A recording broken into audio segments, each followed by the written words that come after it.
You got the cup, the deck. Tractor's now in the main ring. This is how it was all done years ago. It was all sort of, the ground was worked for the first E27 then I can see that's going past me at the minute. That's had a conversion, but the factory's done the conversion and put the P6 engine in. And it was a brilliant conversion. It meant that you got about 35 horsepower, the P6 was. It might have been a little bit more, but it wasn't a lot more, 40 at the most. And 135. it took the same workhorse there. The 4-cylinder petrol paraffin. International there. Internationals here.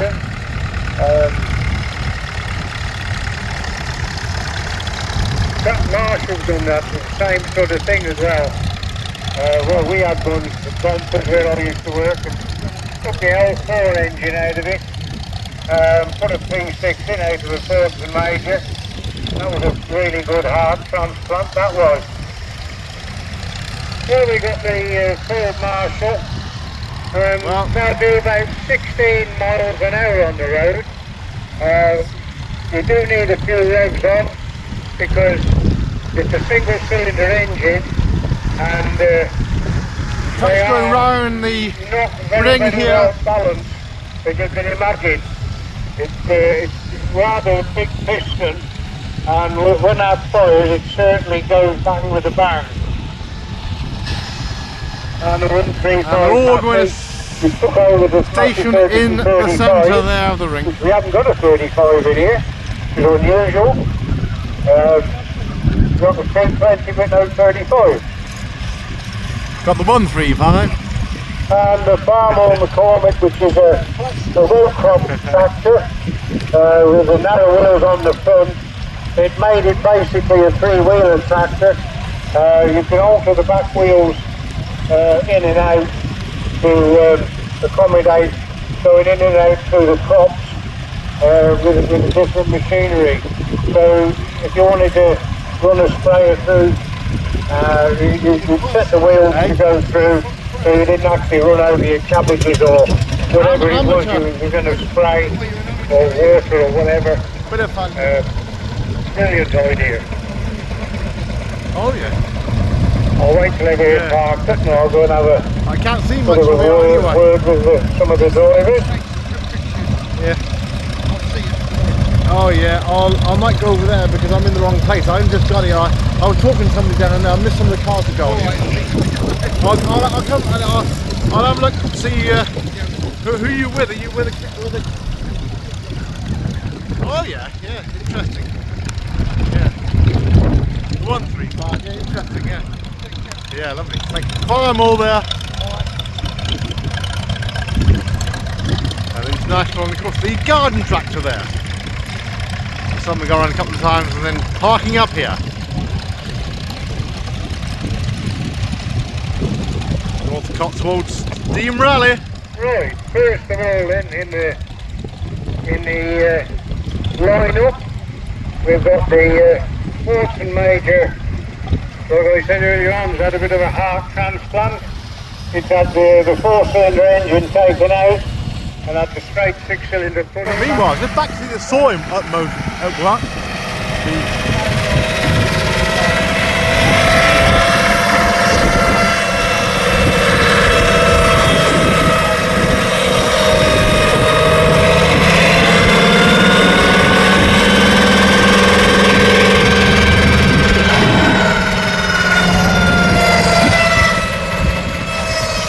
Powered by the steam engine there.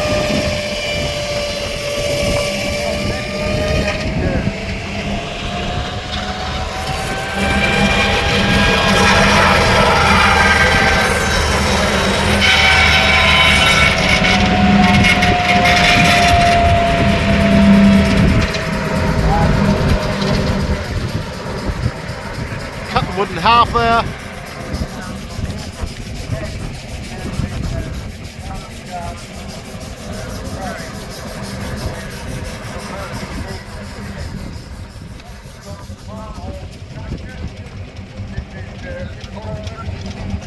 Open the front there.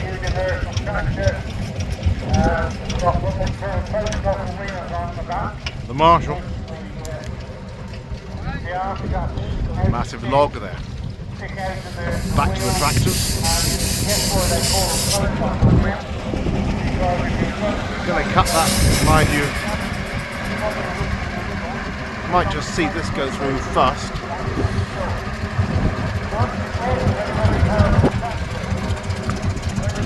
Cut it again.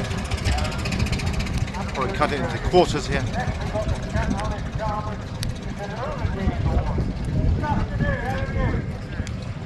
Talking about the tractors, but a commentary there. All the exclusive details of the tractors behind me. Talking to the Field Marshal here. And if you look on the outside, you can see the pipes where it goes. And it pulls the oil down in the engine. They also made a crawler version of this. Again, was a really good tool for the job. Tony doing the commentary here. You can see as it's kicking over, when you stand on the thing, the drum makes you match up in the morning, it'll mix it up for you in your stomach. So next we've got the 3275 International, absolutely lovely turnout tractor. It's all one, isn't it? Can you tell us a bit about the history of this one? You've had it into a 13? Oh, that gives you how you enjoy it, how does it? And, we built that, I think, years ago, under a friend's life. Sorry about the wind here. Just going on towards autumn. Where did it come from? Short. The tractors here in the ring. North Cotswold Steam and Vintage Rally here.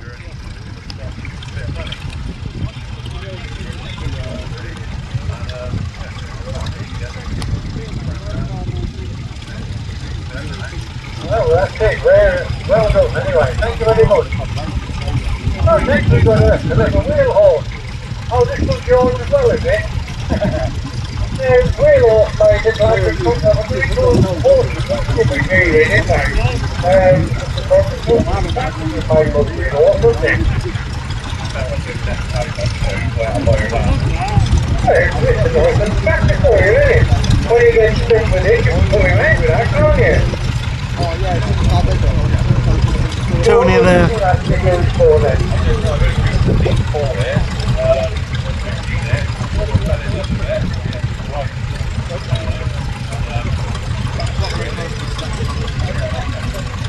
Getting involved with one, isn't it? That's it, yeah. Nice choice. Thank you very much for bringing up those along. Thank you. So next, we've got the T20. T20 there.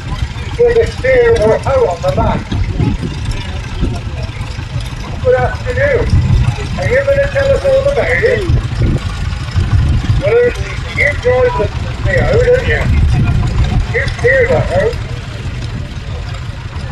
Oh, what the damage you do? What the damage you do? Go and tell me the truth then. He left it out of the ground. Was the block out the ground? Oh dear. Well, did it? It never ends well, does it, when it goes down? No.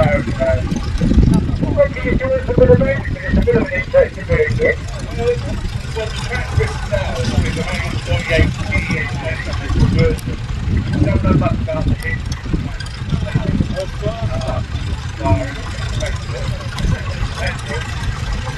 But on the rear of it has a steering post, which would have been used for beds, stuff like that, to knock out the weeds, with the weeds like that.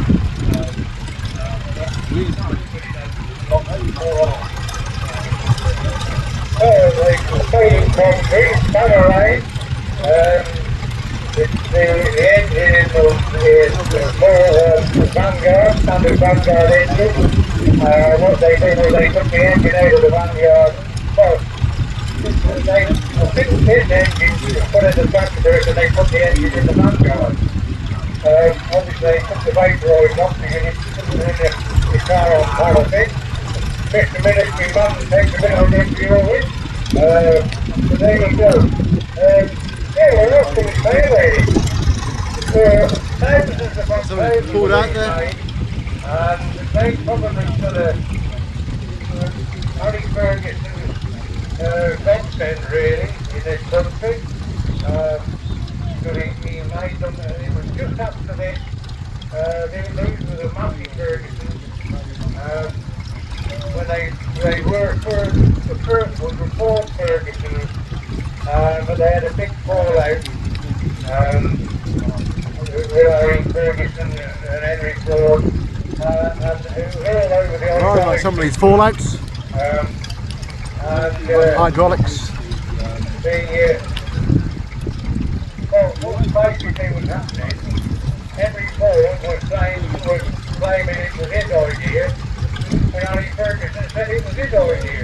Right, it was Harry Ferguson. Split it up going both a different way. Well known. But the Ferguson system. hydraulic system is a system all of its own. It's absolutely brilliant.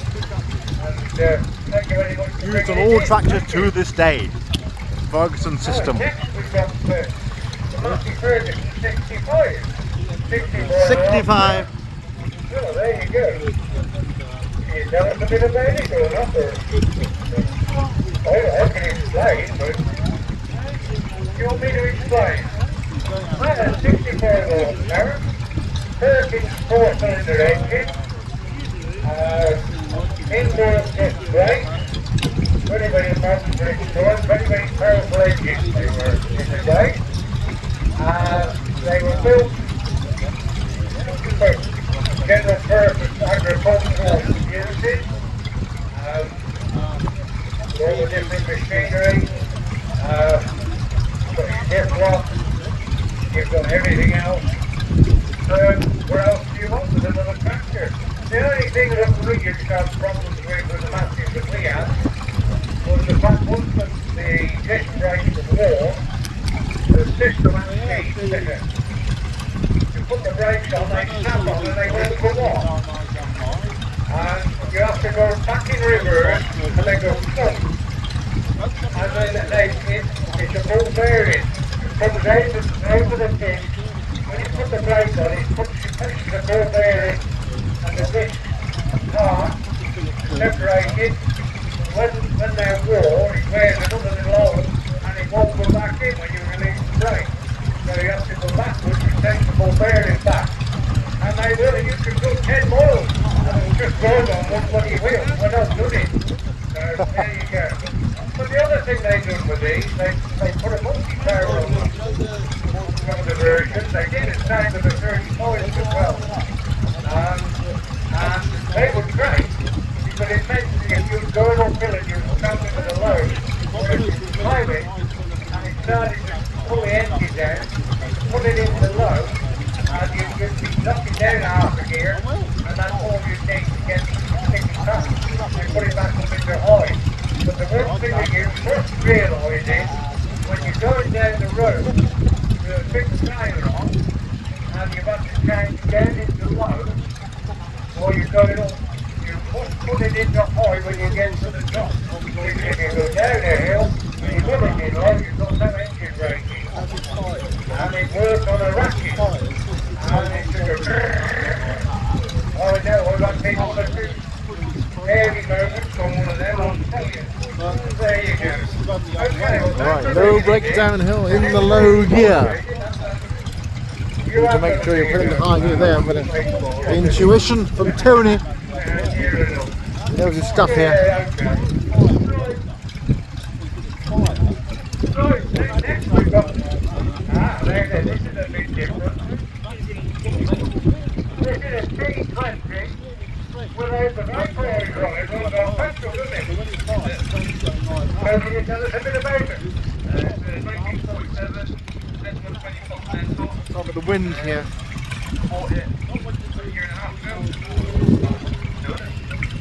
The other unusual thing is you've got a down left exhaust.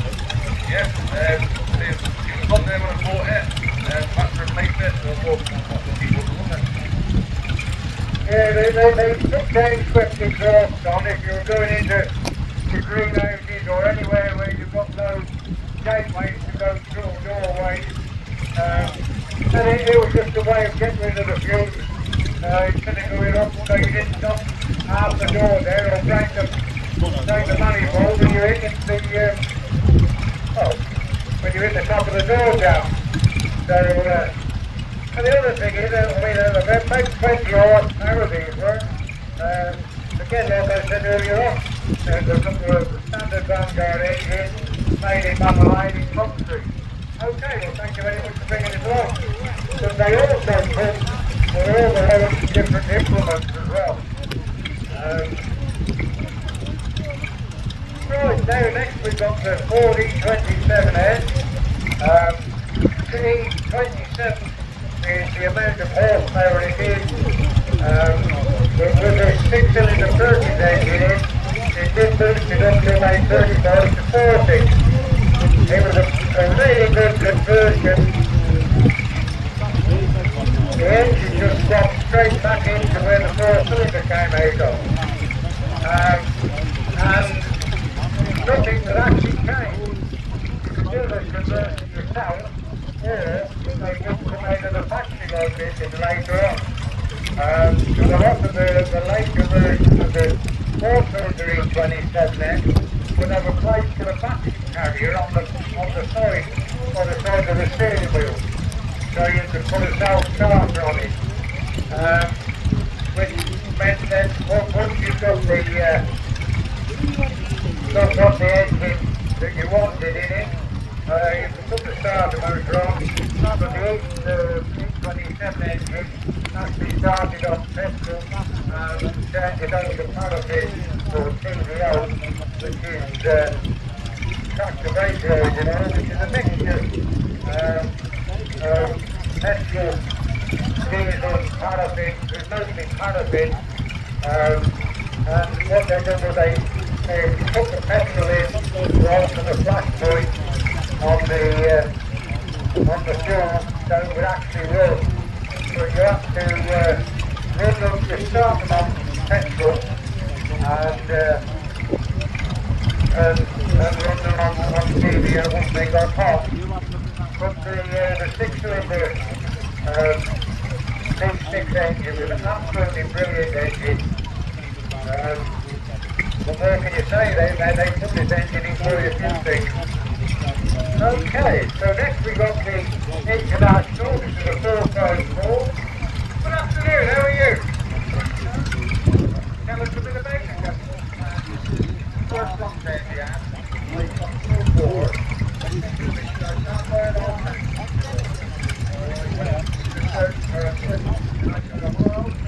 What the lockdown?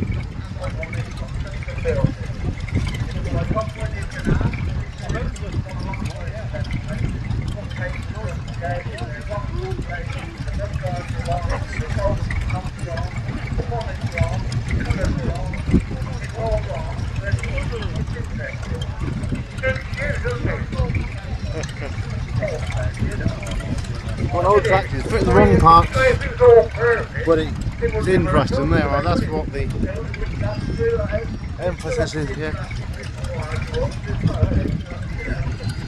It gives ASP a whole new different meaning, doesn't it?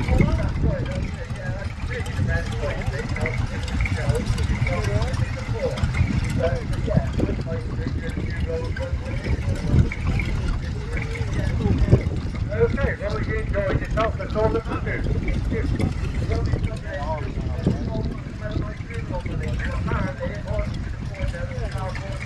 I'm going to say you ain't going to have a funeral now then.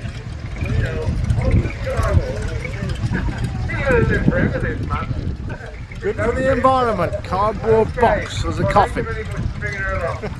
Not that we're morbid or anything. I don't know where they're going with this one. This is the gone around there this is the Miller Marshall. Much the same as the one that was down the other end of the road. The way what we was on about earlier on to start them, single cylinder, you unscrew the cap on the end of the piston, the big screw on the front, and you put a cartridge down there, and if you start it with this cartridge, it explodes and pushes the piston back. You must have the piston to do a top dead centre, so it actually pushes it down and pushes it over top dead. It's either that or you swing it. You start it by putting a handle in the side where the big floor wheel is, and you swing it. It probably takes 2 of you sometimes to start it. But again, very, very popular tractor in its day. Top speed of about 16 miles an hour on the road. Next we've got Ford Major. This is a diesel version. This is the one that came out after the 27S. Now, these engines they put in these tractors, they rated about 65 horsepower. They did change them, and they put the different pistons in and boosted the cylinder end compression a little bit, which made a lot of difference. But this engine was so reliable, it was untrue. They put the engine in all sorts of things. They all put them in compressors, generators, all sorts. And we haven't got one here, but they also made what they call a triple D, made by Ernest Joe, which was you take the front wheels off 2 tractors and you steer by the front tractor and it's articulated in the middle behind. So you've got the best of both worlds. You've got 4-wheel drive and you've got all the weight of the tractor on the front wires, which brings the traction down to be very, very good.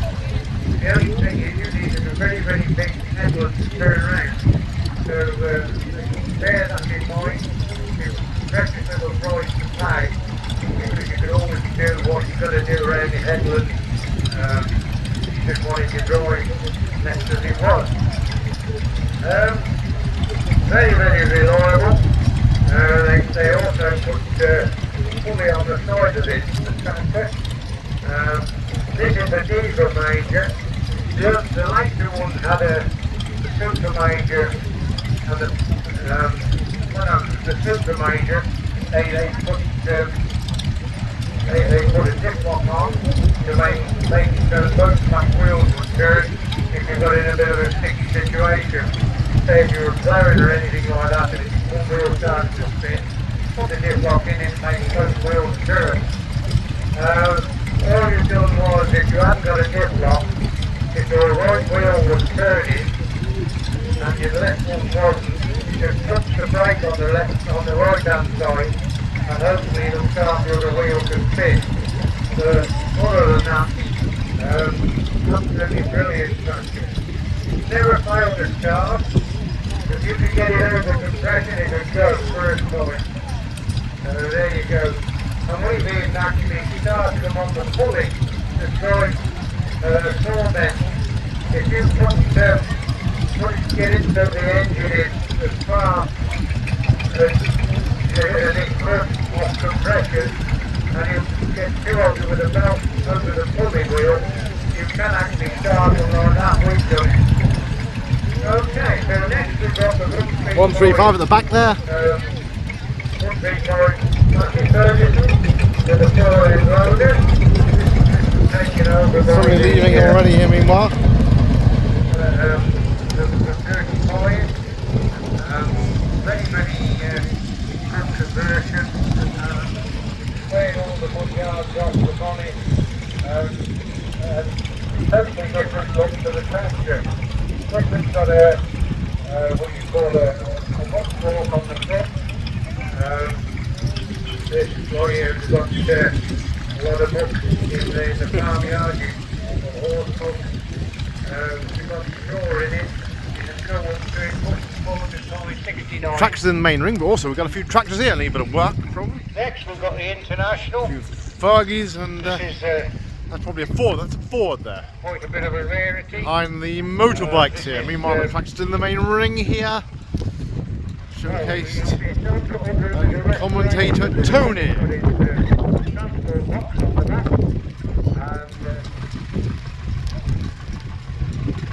This is the farm hall. This is the McCormick Dairy. These were made for a road cropping machine, based on a three-wheeler basically. And what it was for going up and down crops. You could widen the back wheels to get yourself situated where you could walk down the road and cultivate in between, like with a hoe. Well, you told the farm one up there, I think it's at the very back, probably coming in a bit later. Meanwhile, another one leaving here, they'll all be leaving shortly. Yeah, you don't run over the crop when you're doing it. So, again, one of them turned out kits, you don't see many of these about very often. And it nearly last, but no means least. He hasn't given the signal to leave, but they've decided to leave anyway. International. You going to say a bit about it? Fordson Major. My voice now. Yeah, there you go. Tell us.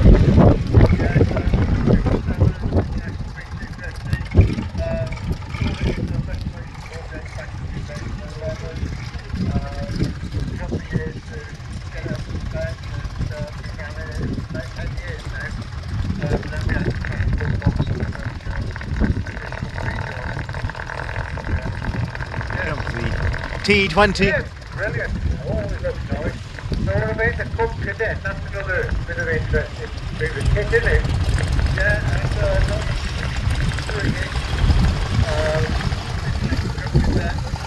I've been told we knew it was supposed to leave till 5, but some cars have left, unfortunately. Of course, these people come in late, they don't actually see everything. That's annoying. Some of these shows are actually gone, closed down, finished. So keep them going, keep the enthusiasm up.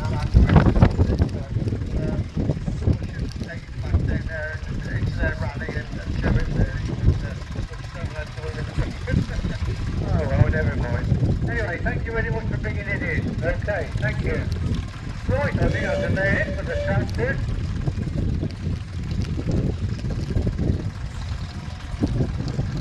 Tracks coming out anyway here.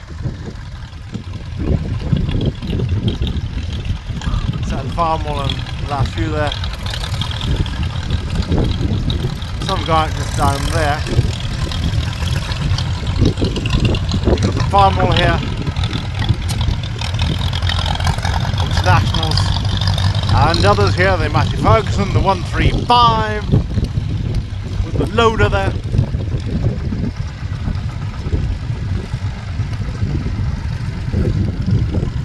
The International there, we have the one that's done up in the pandemic, or the Fordson Major there. This one was restored in the pandemic, various parts whenever he could find by the sign of it there. Bringing the tractors in. And another Fergie, the 65. Further Ferguson behind there. T20.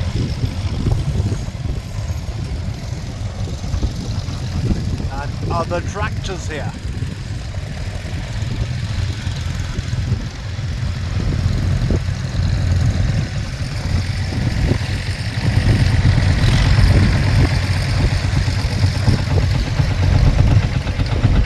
Field Marshal. Also had a bit of a thud there with the engines on there. Alice Chalmers and an American make there. Okay, well, once again, thank you. The tractors didn't go in the ring, but the majority did do. Tractors into the ring. We're international here. Giving us a bit of an insight. We're taken out by Case ultimately. Another small garden tractor from International behind there.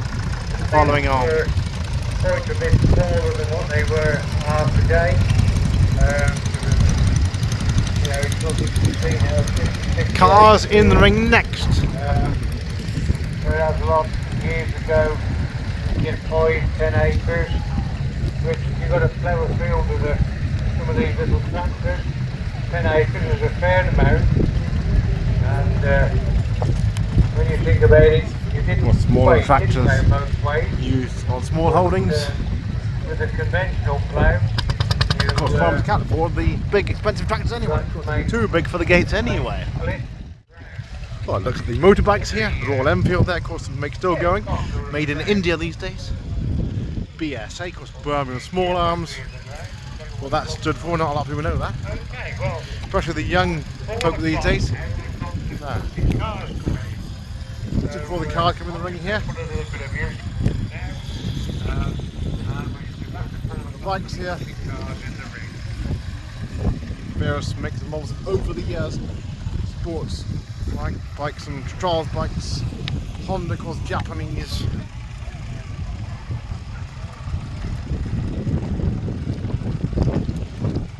Rally 1968 there in the Wisp. Yeah, didn't know they've made a motorbike. Triumph there. Tractors coming on out the ring here, parking up here. BSA there, and a Norton there. Norton. Major name in motorbikes, of course, at one time. Well, there we are. Little Honda there. BSA. Not BSA there. Triumph, of course, still going strong. Made a comeback in the 1990s, Royal Enfield. And the Greaves, Scottish there. The motorbikes. Stalls and stands here, cars, tractors, and of course the all important steam engines with the motorbikes here.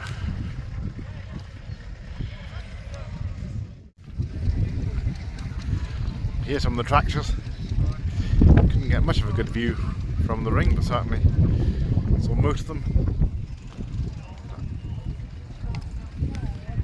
Farmall there, and the American model here. Minneapolis Malign there. International, of course, originally American made tractors here over the years. Most of these, of course, post-war, but there's a few pre-war here. Field Marshall diesel there, and the McCormick Deering there. That's international there, so it just shows the amount of makes over the years, and of course various acquisitions and mergers over the years, perhaps the demise of some names which were absorbed by bigger companies, of course, and sadly the name was lost. Matthew Ferguson, familiar in this country, of course. Did a bit of work there on the T20. The Matthew Ferguson 240. Alice Chalmers there. Got a bit of music on there before the cars enter the ring here. Tony. Right, Fordson there. Fordson Major. There we go. McCormick Deering, that's the Farmer. Right. International here. That's the one the gentleman did up during the pandemic. In various parts, whatever he could find, and certainly it's unique because it's certainly not the right parts. That's what he was saying. We got bored during the pandemic, and certainly, well, I think his wife's backing. He bought a tractor to do up. It's in a very bad state. It's looking a lot much better now, at least. And there we are, the T20. There we are, petrol fuel there, 1948. There we are, post-war Fergie there. As he took off in the 50s, sadly to the demise of the horse though as well.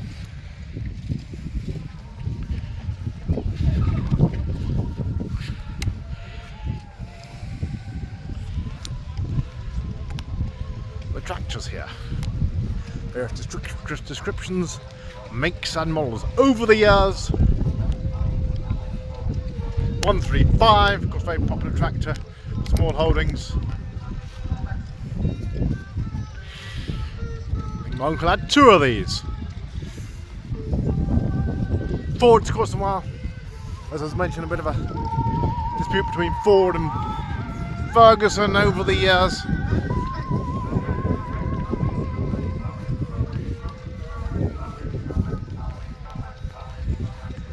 Oh yeah, Alice Chalmers.